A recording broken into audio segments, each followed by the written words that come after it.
Welcome to the Shootin' Show. Stand by for shots fired.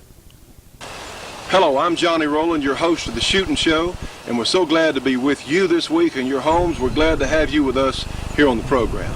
Our response around the country has just been terrific to our new season, and we're so glad to be continuing and just hope for the very best for you and us in 1993. We've got a great show for you, have some great guests, we have some good features, have some gun tests, so let's let another Shootin' Show begin.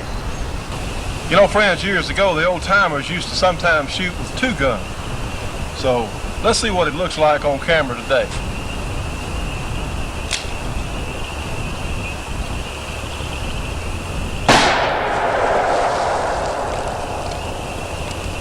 You know, friends, we're going to look at one of the most unique guns that I know of today. This is the Ruger SP-101 in .357 Magnum chambering. Now, this is a stainless steel revolver. It has a very comfortable rubber grip on it. It's a 5-shot revolver, and it works like the other Ruger double-action revolvers. Has a swing-out cylinder. The Chief Special speed loaders do fit this gun. That's the good news. And even though it is in .357 Magnum chambering, the small 5-shot 38 Special revolver speed loaders do fit it. And I will remind you that this is, even though it's a .357, you can still shoot the much milder 38 Specials in this gun for target practice, or it'll shoot the 38 Special / .357 shot loads for rodents or snakes, anything you might encounter out in the wild. This is a tremendous backup gun for a police officer or someone who carries a larger gun. But I tell you what, friends, this thing has so much power, it's not a bad first gun. It's not necessarily just a backup gun. It's a good first gun, in fact. Excellent gun for home defense. It's a good gun for a woman to carry concealed in a purse or wherever else, if she, of course, has the proper carry license, concealed carry license. But this SP-101 is such a unique concept. It is so small, you can see it's no bigger than the palm of my hand, but it is, in fact, a full .357 Magnum. Now, we're going to shoot it in just a moment. We're going to look at the chronograph and show you just how much difference there is in the velocities of the 38 Special versus the full .357 Magnum. It is accurate. You can shoot it up close or out at a good distance because the little gun is really extremely accurate, especially even with a short barrel. It really has a good accuracy level to it. Now, friends, we're going to put a couple of lead 158 grain semi-wad cutters that are hollow pointed into our SP-101. This is a 38 Special loading, and let's see what kind of velocities that the short guns get from a 38 Special. Let's take a look at it. Turn around and aim through our chronograph, and friends, you can see that lead hollow point semi-wad cutter, even though it's a plus P loading in our short gun, only went 776 feet per second. So in the shorter barrel revolvers, the 38 Special is a little bit weak, even with a plus P loading. And that is one of the huge advantages that our SP-101 has. It carries a full .357. So let's shoot it with the Federal 125 grain jacketed hollow point next. All right, friends, we're going to shoot that Federal 125 grain jacketed hollow point in full .357. So let's see our velocity difference between the 38 Special plus P loading and the full charge .357 in our 2 1/4 inch barrel on our SP-101. Now, friends, you can see the difference between the 38 Special and the .357. See, the Federal 125 grain jacketed hollow point went 1,251 feet per second, almost 500 feet per second faster than the 38 Special in this short barrel. Now, that's pretty amazing if you ask me. So let's shoot a couple more rounds through it and see what kind of times we get. This is really an amazing little gun, the power it has. And the good news is, with these rubber grips, it really doesn't hurt your hands.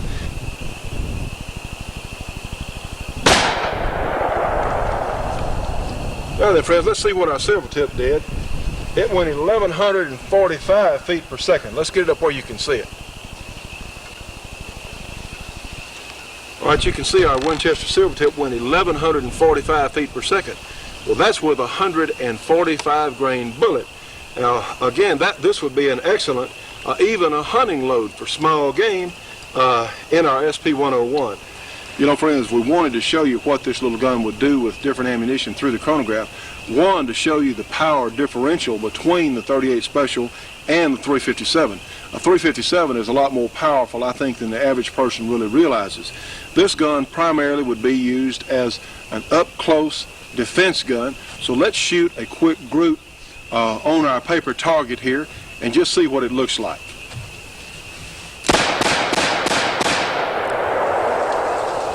Woo! It is loud, even with my hearing protection, it is loud. Now, friends, let's look at our group here.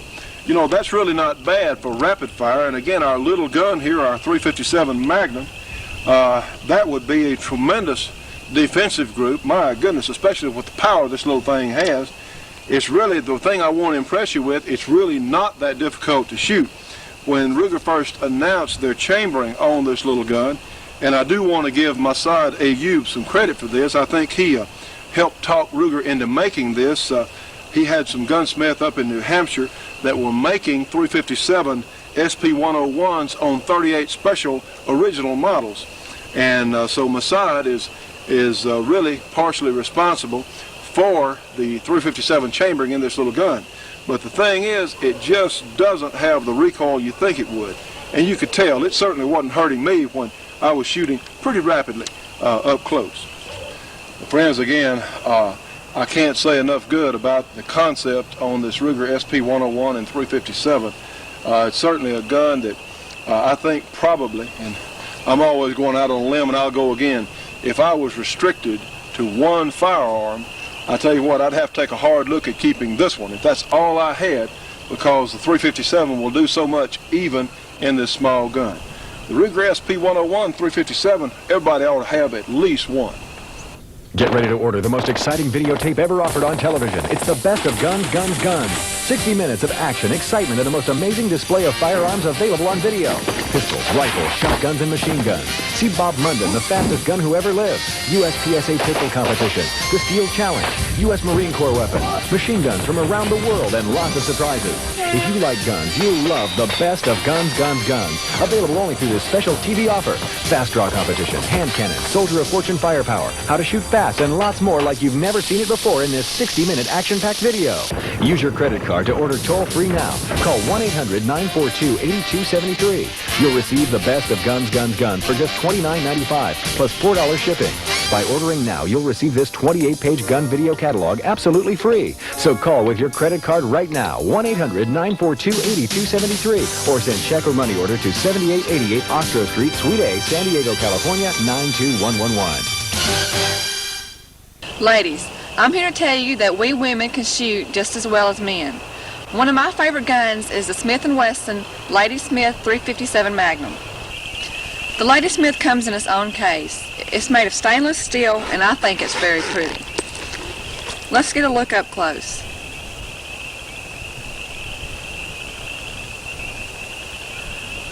It's a 6-shot revolver, and since it's a 357, it also shoots the milder 38 Specials. To load the gun, you swing out the cylinder. You load them one by one. There are speed loaders that load 6 at a time, but today we are just loading them one by one.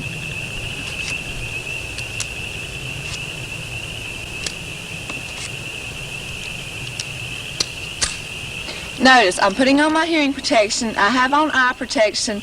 Now let's shoot the paper target.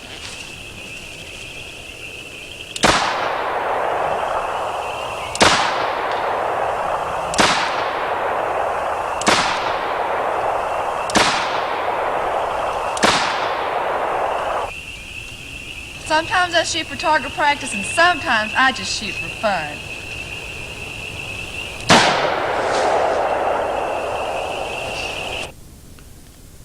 And now, friends, we're very proud to present Jim Clark Jr., the current USPSA National 3-Gun Champion, and he's going to do a piece with a shotgun this week. Clark Custom Guns Incorporated has guns built by winners and for winners. So give them a call or write to them at Clark Custom Guns Incorporated, Post Office Box 530, Keithville, Louisiana. That zip code is 71047. Their phone number is area 318-925-0836. Okay, this afternoon we're going to play a little shotgun. This is a Benelli Super 90 Mark I. I prefer it for competition, mainly for IPSC. There's no alibis. It's fairly realistic, so you can't have anything that will jam. This is the most reliable shotgun on the market, even though the recoil may be a little more severe than some of the others. It loads fast and it never fails. All right, the HK loads very well. This is an Armstead speed loader. Most 1100s, 1187s, or even the Benellis all use a bracket that holds the speed loader for easy insertion and holding of the bracket for loading. I prefer to do it with my fingers. The competition now, where you've got as many as 15 or 20 shots, our tubes are not long enough on the Benellis yet to quite run with 1187s. So we rely on the speed loader. The ease of loading of this, there was 4 shells. I can load, and while I'm on the move, and still maybe lose only a step to the higher capacity guns. So I'm in the ball game with this gun. What I'm going to do is try to show you a reload on the move and show you how you can be competitive with this shotgun with the lower magazine capacity. Let's give it a try.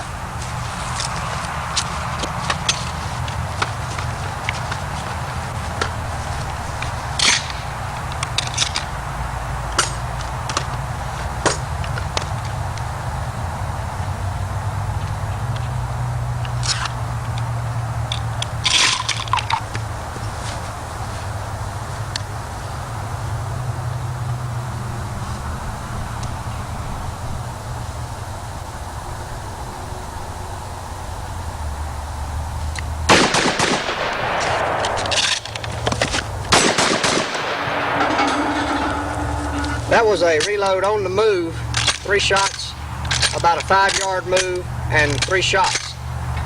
It took about 3.5 to 4 seconds. The speed loaders will do their job if you just play with them enough to learn how to use them. The mounting technique, or the first shot of a shotgun, all depends on what array you're shooting. Bird techniques, steel techniques, sometimes are completely different. If you know your situation in a combat match, of course it'll be much the same as the rifle or the pistol. You'll get your aiming point, bring the gun down, leave your head still. When the timer goes off, you pop a shot. It's almost instantaneous. Let's do some one-shot drills with the shotgun on these 18 by 24 rectangles at about 10 or 15 yards. It'll be much quicker than the rifle or the pistol because of the slop you can get with the shotgun. Let's try it.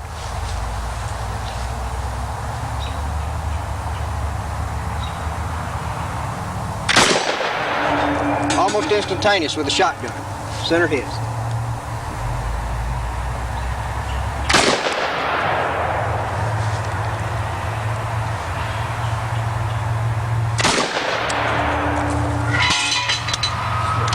All right, we're going to get on the timer now and do a one-shot draw for time and a one-shot on the 3 plates for time. Let's do the one-shot draw first.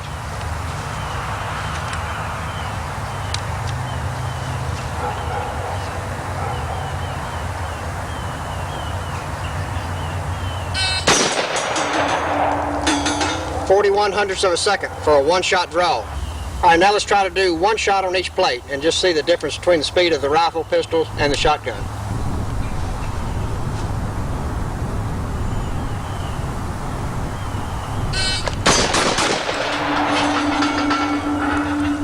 .14 for 3 different targets, 3 shots. The shotgun is without a doubt the great tranquilizer. There's nothing that can stay with it in a combat situation.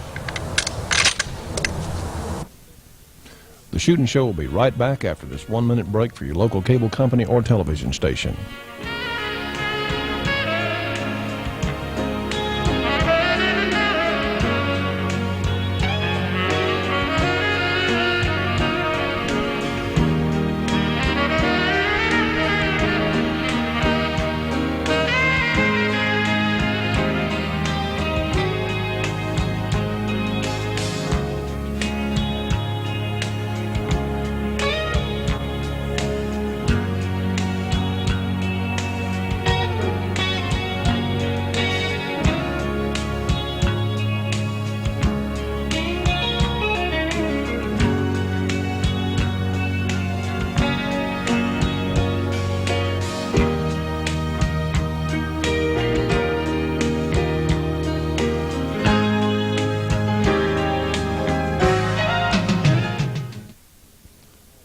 now for this week's feature from the great A-Square Company, Lieutenant Colonel Art Alphin, retired. He's going to tell us about the breech loader this week, I believe. So for more information on the fine A-Square rifles and ammunition, write to them at A-Square, 1 Industrial Park, Bedford, Kentucky. That zip code is 40006. Or give them a call at area 502-255-7456.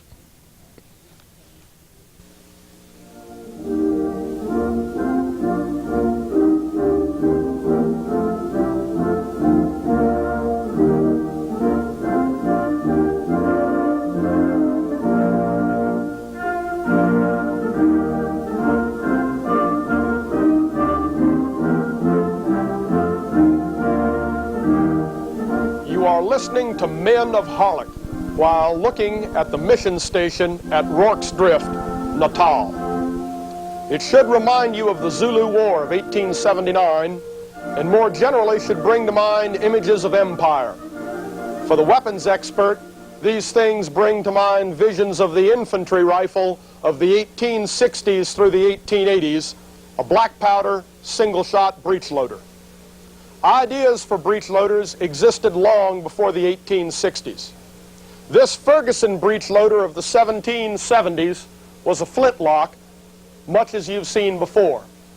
Its breech mechanism was that threaded column which you see attached to the trigger guard. After unscrewing the column, it was loaded with loose powder and ball, and the column was screwed back in. Though it held promise, it was beyond the capability of industry at the time. Further, its inventor, Major Ferguson, never got much opportunity to work on the design, for he was killed by the Patriots at the Battle of Kings Mountain. By 1859, the Sharps breech loader had appeared, using the ordinary paper cartridge. Though a sturdy and robust design, the Sharps did not seal gas well. Used in the war between the states, it was not 100% satisfactory. All breech loading designs had drawbacks, and none supplanted the muzzle loader. Put simply, the breech loader could not practically exist without the brass cartridge case.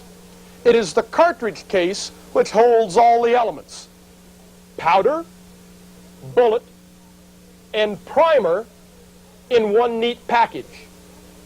Further, the cartridge case serves double duty by expanding against the chamber during discharge and sealing the gases in the barrel. This point is critical.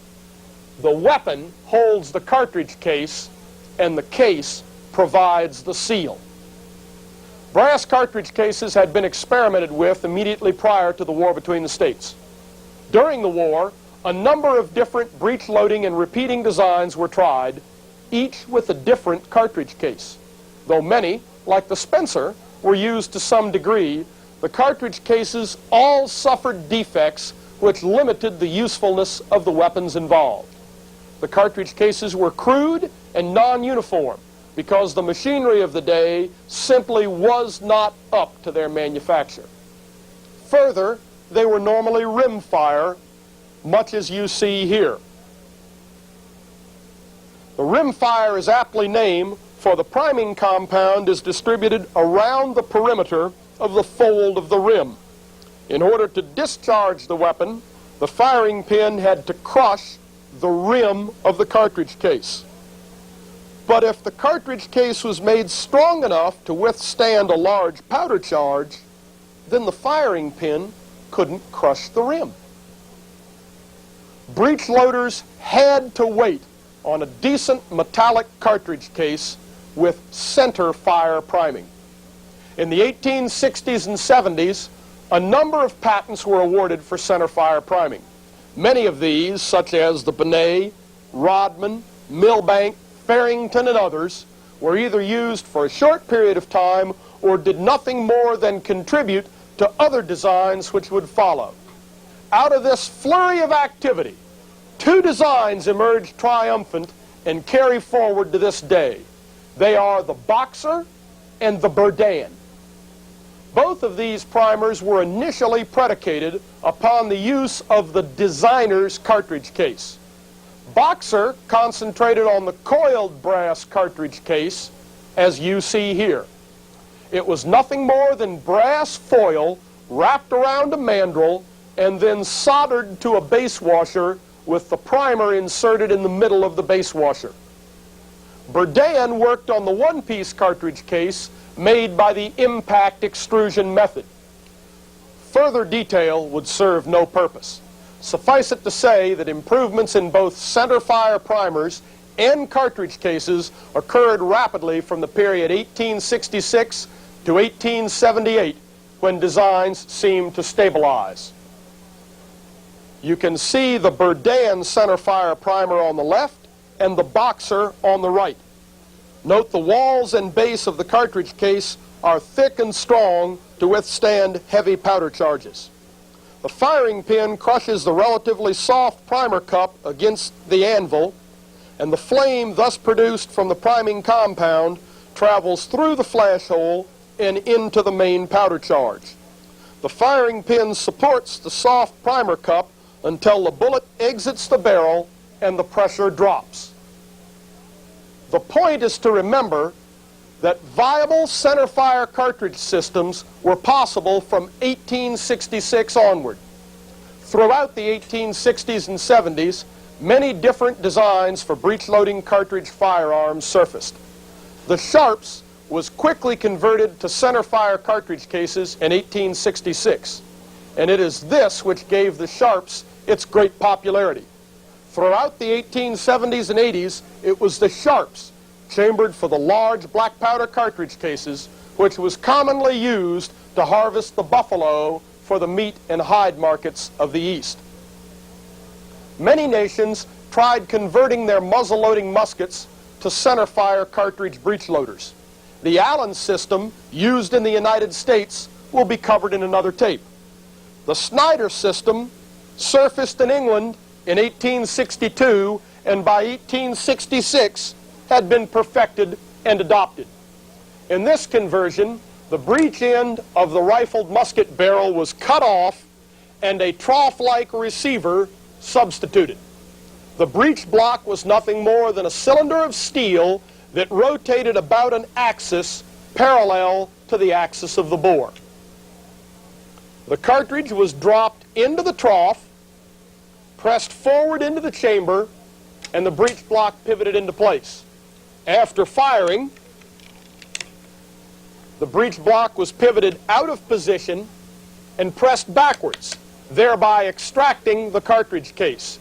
Ejection was accomplished by picking the case out with the fingers or turning the weapon upside down. The Snyder was chambered for a .58 caliber centerfire cartridge, which basically duplicated the ballistics of the .58 caliber rifled musket. From 1869 to 1871, the British conducted testing for the adoption of a new breech-loading rifle. Many competing designs were on the market. The Mauser turnbolt design was being perfected using the basic idea from the old needle gun. This was adopted in 1871 by the Germans. Remington had come up with their rolling block, a system which achieved some popularity in the United States and was adopted by a few nations abroad.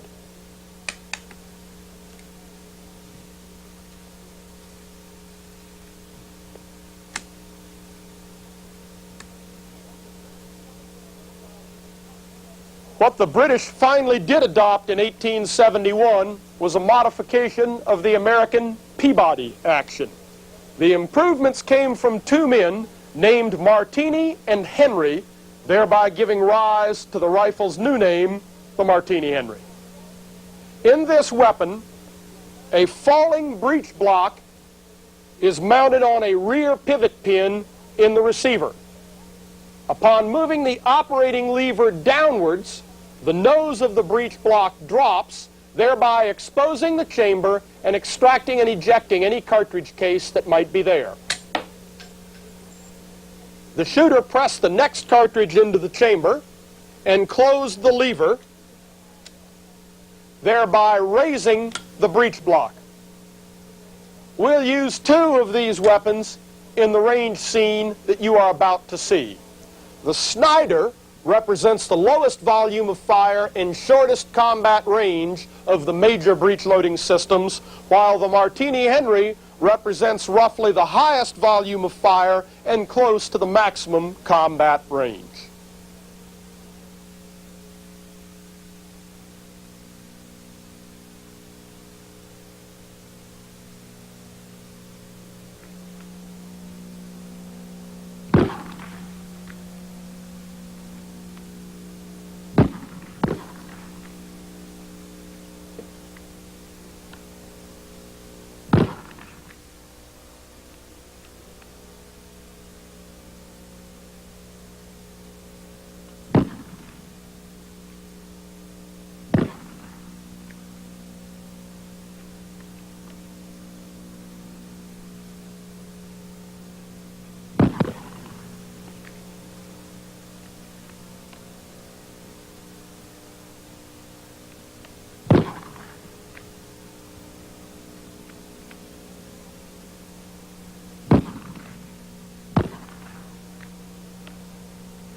The Snyder and the Martini-Henry represented improvement over the .58 caliber rifled musket.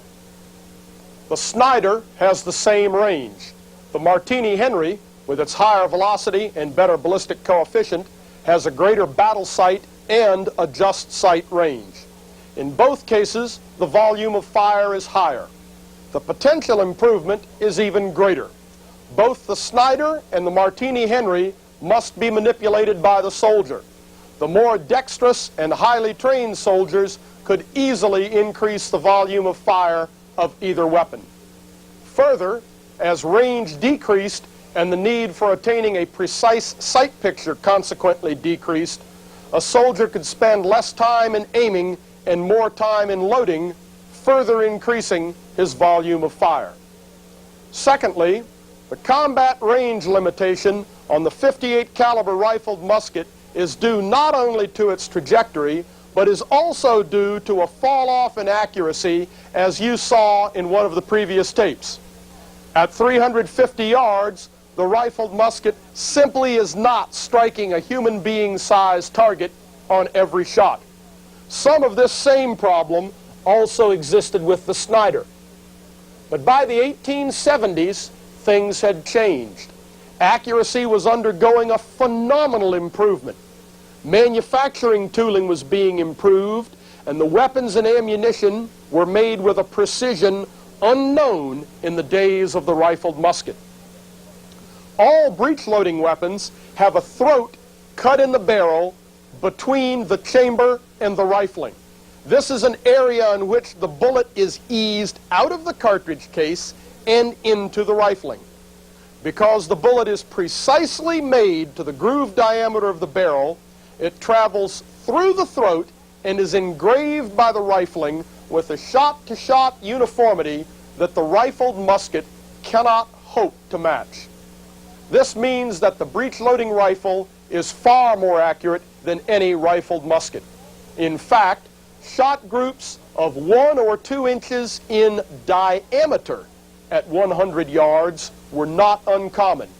Given our concept of the cone of fire, this would mean that these weapons could place every shot in a 10 to 12 inch diameter circle at 500 or 600 yards. This will fit on the chest of a human being, assuming that the sights are properly adjusted for the range.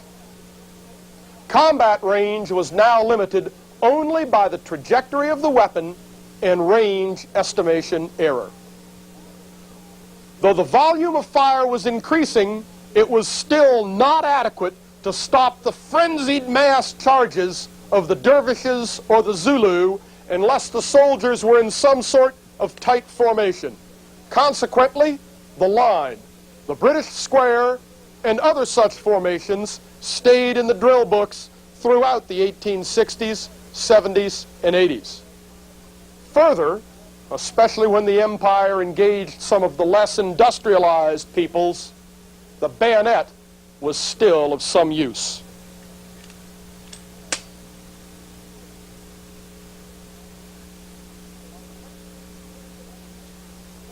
By the late 1880s, many developments in the way of repeating rifles, smokeless powder, and jacketed bullets were rendering these weapons obsolescent. Most would be replaced as frontline weapons by the 1890s. However, one should not assume that the weapons became instant junk. The Martini Henry was used by the Indian Army throughout World War I. In many areas of the world, these weapons are still held in inventory.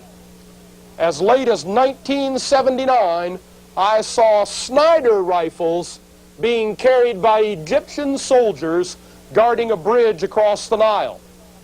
In 1978, I saw Martini Henry rifles being used in battle by Guard Force units in what was then Rhodesia.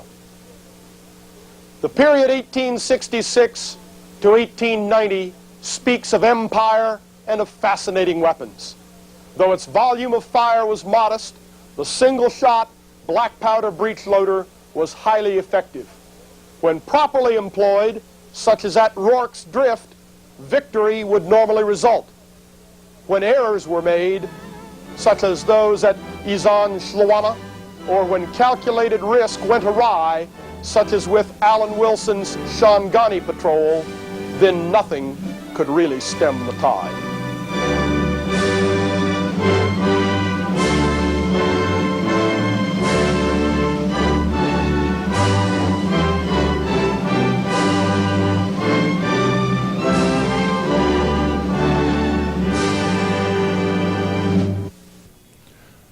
The Shootin' Show will be right back after this break for your local cable company or television station.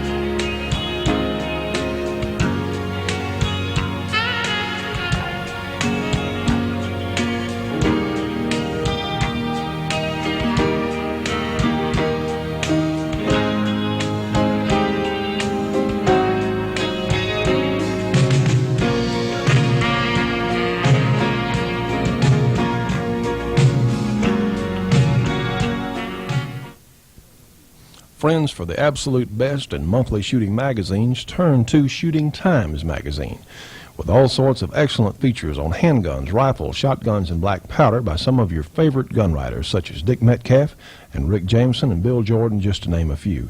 Each month you'll find interesting articles on guns, shooting, reloading, and new products for the firearms industry, along with information on pending legislation of interest to all gun owners. For subscription information, call 1-800-727-4353. Shooting Times, the best there is. Friends, one of the guns we're going to show you this week, this is the Witness pistol. It's in .40 S&W caliber. It is a selective double action. The frame-mounted safety. It can be carried cocked and locked or hammer down, safety on. It's a very fine pistol. Let's take a look at it. Now, friends, the gun you were looking at just a moment ago, of course, is the European American Armory Witness pistol. The one that we have here is in .40 Smith & Wesson chambering. And I tell you what, friends, a lot of new semi-automatics are coming on the market from a number of different manufacturers. But let me tell you, this is possibly one of the best ones, certainly one of the absolute best designs available today. You know, this pistol came from the design of the original Czech or CZ75 handgun. Now, Jeff Cooper said all along that he liked the design of the gun so much, if it was ever made in a caliber, you know, Colonel Cooper's not a fan of the 9mm caliber. If it was ever made in a bigger caliber, he would certainly think it was a very, very fine combination to use as a defensive pistol. Well, that's just what the good folks down in Italy at Tanfoglio have done. This pistol is manufactured by Tanfoglio in Italy, and their quality of metal and their manufacturing practice is just tremendous. This gun is comparable to anybody else's manufacturing process that I'm aware of by looking at the way it works and the way it's fitted. These guns are a little different from the 1911, and you know that's one of my all-time favorite guns, is the basic Colt 1911 or Browning design. It has some similarities to the Browning design, but it also has some different things that are not the same as the Browning. One, the frame rails come on the outside of the slide on this particular gun, on this design, whereas the slide goes over the frame rails on the 1911. So it's just a different pattern that they use. But the CZ, the first CZs that I saw were imported through Canada by somebody several years ago, and they were awfully hard to get. So along come the Italians, and they say, wait, you know, there's a great design here. And at that time, Czechoslovakia was a communist country, so they went ahead and started manufacturing the same gun or the same design pistol, and have been selling it worldwide ever since. I think they made a good decision and a good choice, because I tend to agree with Colonel Cooper that this is one of the absolute best pistol designs that I have yet come across. Now friends, it has a left side frame mounted safety, and of course your slide release is also on the left side. It's very prominent. The gun has a good set of large fixed sights, and of course these guns come with all sorts of options. You can get adjustable sights, different finishes, a number of different calibers also that are available now in this gun. But my favorite condition or situation surrounding the frame mounted safety is for action shooting or for carry if you so desire. And we know this gun's empty. Let's check it again. Yes, it is. In fact, you can carry the gun or have it in a safe condition, cocked and safety locked on. So especially for any type of action or competition shooting, this is the only way to go. And these guns are very comfortable. The grip is at a somewhat higher relation to the line of the bore, and you don't get as much recoil with this particular design as in some other designs of pistols. So it's extremely comfortable to shoot. But the safety is easily manipulated. It's easily reached there by your thumb, and of course the slide release is also easy to reach and very prominent, so you can drop the slide on a fresh magazine quickly and easily. Again, these guns are manufactured so well. The fit and polish is real good. This particular gun has a matte blued finish, and I think it's attractive myself. It has an unfinished wood grip that is comfortable for my hand, and most others it is a non-slip type surface, and it's really a heck of a package. You have some serrations on the front of the slide here, so you can check the barrel, you can check the action to see if it's loaded without having to grab the back of the gun if you so desire. So this is one of the neatest packages, and let me tell you what, friends, these guns are economically priced for what they are. They're available in 9mm, 40 Smith & Wesson, such as this one we're using today. It's available in 45 ACP. It's going to be available in 10mm, 38 Super, 9x21, and who knows what else for they're through. But they really are good shooters, and they're good bargains. Now then, the magazines hold 12, in the later model magazines, 12 of the 40 Smith & Wesson, and 1 in the chamber, which gives you a total of 13.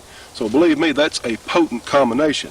Now the 45 models hold, I believe, 10 in the magazine, 10 or 11, I'm not sure, and we certainly want to look at one of the 45s soon. But that's a lot of firepower. Now knowing me, I'm an advocate of hit what you shoot at. But it's always nice to have the extra rounds in your gun, and especially for those of us who like action shooting, you won't have quite as many reloads. And of course the 40 Smith & Wesson is a potent cartridge. Now friends, we're talking about a higher capacity magazine, of course, here for our witness, and let me break in for a moment. This is one of the neatest little devices that I have ever run across. This is a magazine loading assistance tool from HKS. And let me tell you what, if you don't own one of these and you have a high capacity magazine, such as for the witness here, or of course they make them for a number of other high capacity magazines, such as the Browning High Power, the Ruger P85, the Berettas, Tauruses, and certainly this is the 941, I believe, yes, model, that works here for our witness pistol. Let me show you how this works. For those of us who'd like to do a lot of shooting, if you're out and you shoot 50 or 100 rounds through a semi-automatic in one afternoon, you're going to have a sore thumb from loading magazines. So let me show you. This is the neatest thing that I have come across yet for loading magazines at a rapid pace.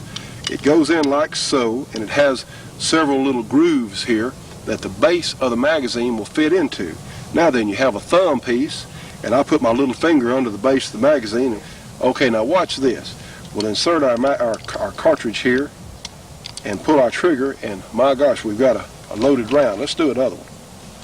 All right, to load the round, you'll push down on the tab with your thumb, insert the cartridge into the magazine lips, release the trigger, and just push the round in. This is so simple and so neat and works so well. This is one of the neatest products. We wanted to make you folks aware of this.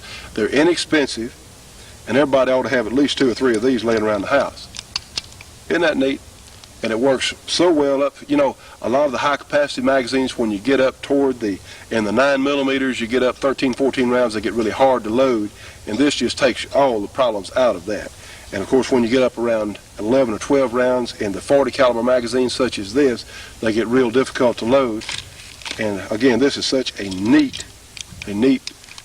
device made by HKS. So we want to put in a plug for them. Okay, friends, let's shoot our Witness pistol in 40 caliber from the good folks at European American Armory. And I tell you what, they have a product line that really deserves looking at.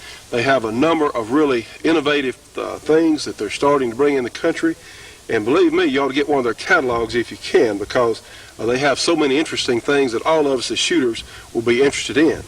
Anyway, let's look at the recoil of the 40 caliber Witness, and I think you're going to be impressed because it really recoils in pretty much a straight line. I have already inserted our magazine. I grasped the slide. In fact, I put the slide lock on. Now then, remember, if you, of course, I have the slide in a locked position here. The way to do this is depress your slide lock and let that chamber, let the slide run forward and snap forward, in fact, so you'll be sure you have a loaded cartridge. Take a look at it shooting at recoil. And you'll see it just didn't have a lot of muzzle rise. Of course, I put my safety on. Now, friends, I want to remind you that I have a cocked pistol here in my hands. We just shot it. I have applied the safety. And let me show you how the double action mechanism works. To decock it, I'm going to, of course, point it in a safe direction. I'm going to push the safety off, grasp that hammer with my thumb, and gently go ahead and depress the trigger and gently let that hammer down very carefully. And in case the hammer were to slip or something like that, we always have the gun pointed in a safe direction. We just don't take any chances. But now then, this gun can also be carried with the safety on and the hammer in the decocked or down position. So let me show you how that looks. The first thing, I'll put it in my left hand to show you. We'll push the safety off. Now then, the gun is ready to be fired even though the hammer's down. So take a look at this. The first shot, the trigger's out here. We'll just pull the trigger just like on a revolver. Okay, now the gun is, of course, cocked, and the trigger is in the rear position. Now it's in a single action mode. And of course, to fire the gun now, it doesn't take nearly as much effort. It's just at the rear of the trigger guard, it takes effort to fire. And of course, we'll put the gun on safe. So this is really an excellent design. As with any semi-automatic pistol, you need to take the time and sit down and go through the manual and get some training on from someone who knows how to shoot a semi-automatic, because they don't work the same way as revolvers. And this is something we cannot talk about too much. In fact, I know I'll make some of you tired. You say, well, Johnny said that a lot of times before, and believe me, I'm going to say it again. If you're shooting a semi-automatic for the first time, or you've been shooting a revolver and you're going to a semi-automatic, or you just added one to your collection, please read the instruction manual. Read the safety instructions that come with these guns. And if you don't have a safety manual with these guns, all of the importers or manufacturers will gladly send you a manual and safety instructions for these guns. Please get some instruction. So let's shoot the gun on these steel targets over here and see what it looks like. Here we go. Let's see what And of course, we'll apply our safety. Not supply, but apply our safety. Now, friends, this is one we recommend highly, and trust me on this one. When the word gets out, this is still a fairly recent gun in this country. When you say recent, over the past several years, they've been imported by Springfield Armory and a couple of other companies. Now from the good folks at European American Armory. They are top quality, they work well, and they're good people. European American Armory are good people to deal with and do business with. So this is one, again, if you want one of the absolute best combinations for semi-automatic guns, for handguns, believe me, this is one you should look at. The Witness Pistol, EAA. Friends, the Shooting Show will be right back after this break for your local TV station or cable company.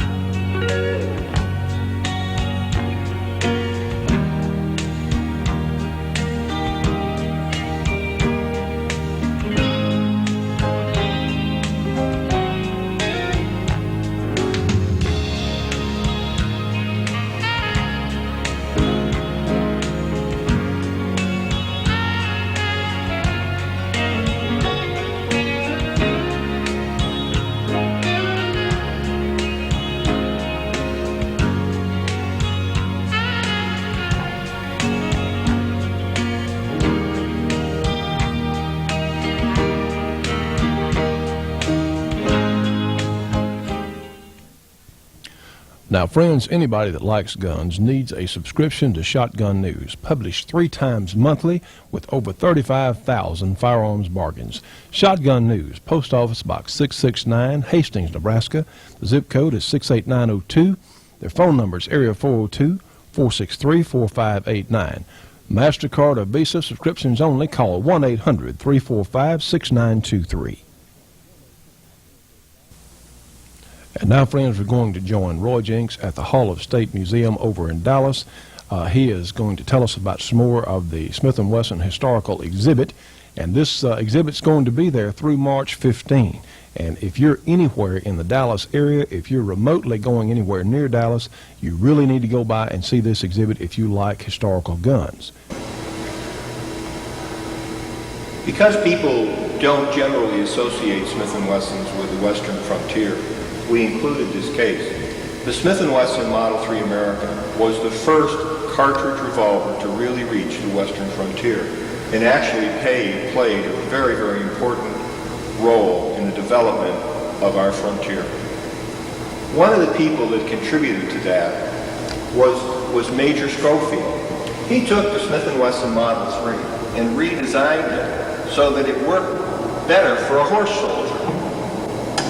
What he did is, instead of having the barrel latch on the latch on the barrel, he put the latch on the frame. Now, as the horse soldier was riding, he could reach up, pull the thumb latch back, hit it against his leg, automatically extracting all the cartridges, switch it to his range hand, reach in his pouch, take and put his 6 cartridges in, snap it closed with one hand, change it back to his firing hand, and was back in business. He could empty his gun and reload it in under 25 seconds. Which at that time was a huge advancement, I'm sure.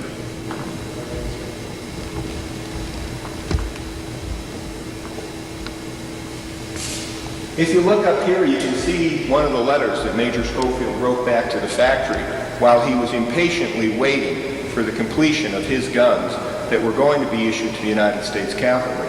And it reads very carefully that he was just returning from another expedition against hostile Indians.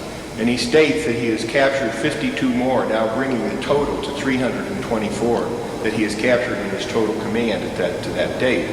And it also says, now my mind turns to the pistol. I would like to know what's happening. He's pressuring Wesson to find out what has actually happened.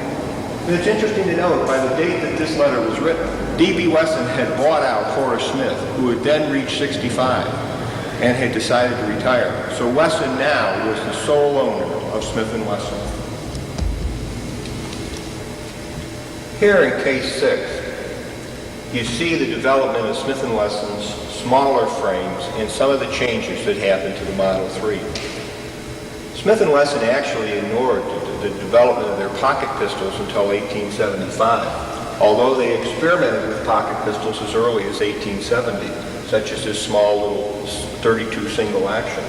They also experimented with what we called at that time a self-cocker, which today is called a double action, in 1872 in efforts to try and sell another model to the Russian government.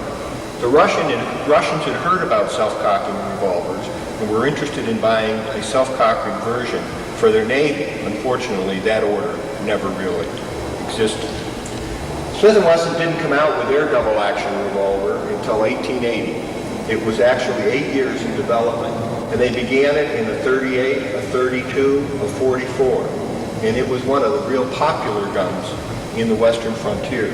In fact, these little 32s and 38s were probably one of the workhorses of every Western community because they easily fit into a person's pocket and could be concealed in towns where it was prohibited to carry a large gun. By the late 1880s, right around 1887, Smith & Wesson was making a change in the type of firearms they were selling. They modernized their double-action or self-cocking pistols to meet the needs of law enforcement officers by making a concealed hammer gun called the New Departure. It was called the New Departure because of the fact that the hammer now was totally concealed within the frame of the gun and could not be cocked by your fingers. These guns were very popular, and Smith & Wesson actually continues to manufacture a hammerless model today, known as the Model 640.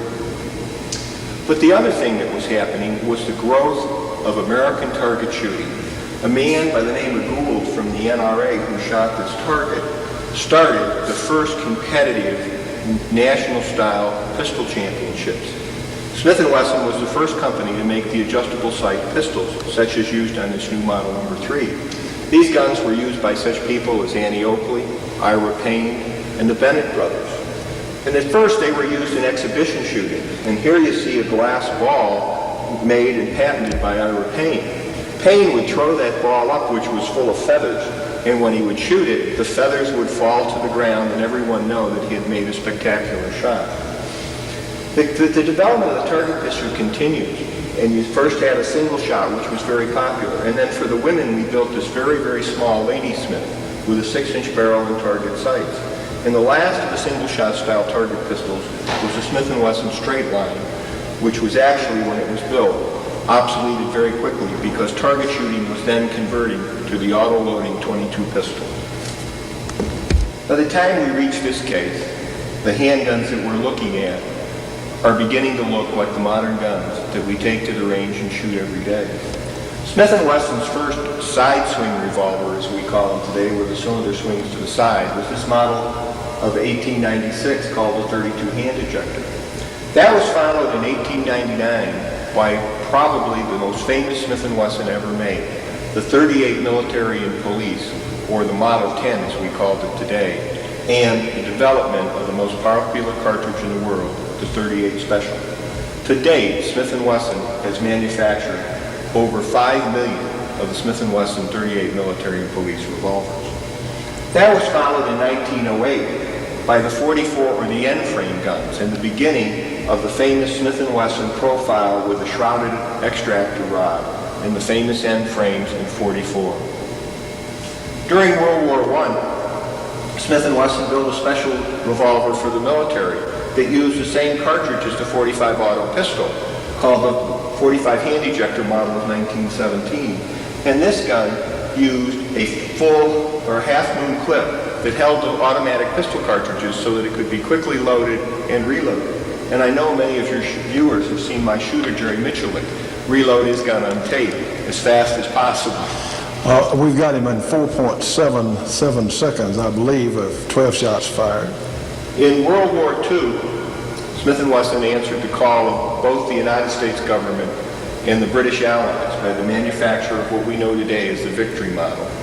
From 1939 to 1945, Smith & Wesson made 1,380,000 of these famous guns for our allies and our armed services. And I think the most important gun that was to come out of the 1900 period was the .357 Magnum. In 1935, Smith & Wesson introduced the .357 Magnum and put the revolver manufacturing into the era of Magnum handguns. And these original .357s were essentially a custom-built gun. They were made to the order. You could buy them with any barrel length from 8 3/4 to 3.5 inches and have it made exactly the way you want. And you would receive a registration certificate. And today, the collectors call these the registered .357 Magnums.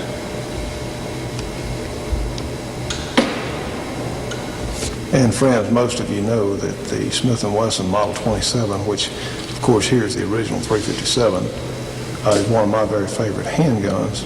In fact, arguably, the most useful handgun ever designed. I said arguably for you Colt fans.